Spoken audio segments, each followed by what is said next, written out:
code, first we must define the ID and name that links to Blink. Then we must include all the libraries involved like DHT and Adafruit for OLED. Set up the OLED and also put in your phone name and password for hotspot connection to Blink. Define all the pins involved for each of the components. Set up the variables, and to link to Blink we must put the pin we associated with in the data stream. For example, for manual pump it's V0 or V5 for the LED growth light. Then we must also display the data on the OLED screen by defining the text size, color, and the position in which the text should be. The DHT sensor is set up to collect temperature and humidity data. Same goes with the moisture sensor in collecting moisture data.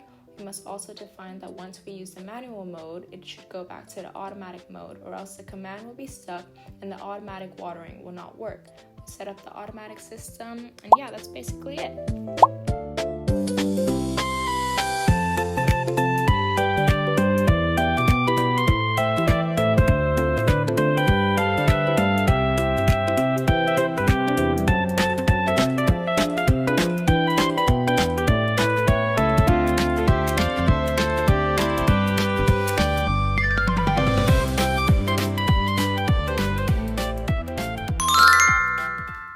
So here we have the finished setup of all the components and the hardware put together. We have the OLED here to display the data, and we have the plant in a little home, and we have a soil moisture sensor to detect the moisture in the soil.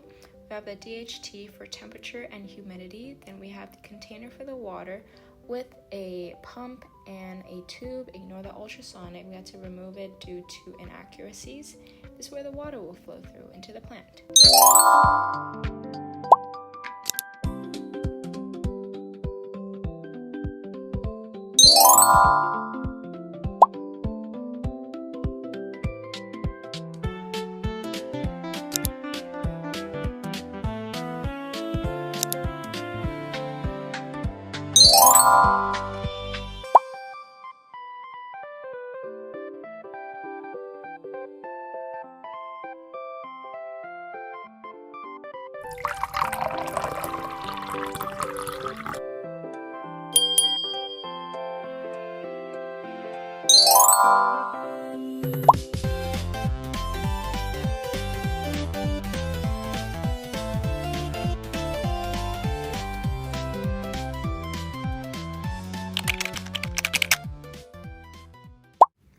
On the Blink website, you're going to want to create a new template and add all the data streams you need, including moisture level, water pump, temperature, humidity, and LED growth light.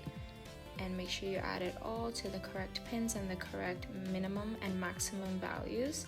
And then you put all the features you want, like the switch and the gauges, onto your dashboard, and then add the data streams to each of them.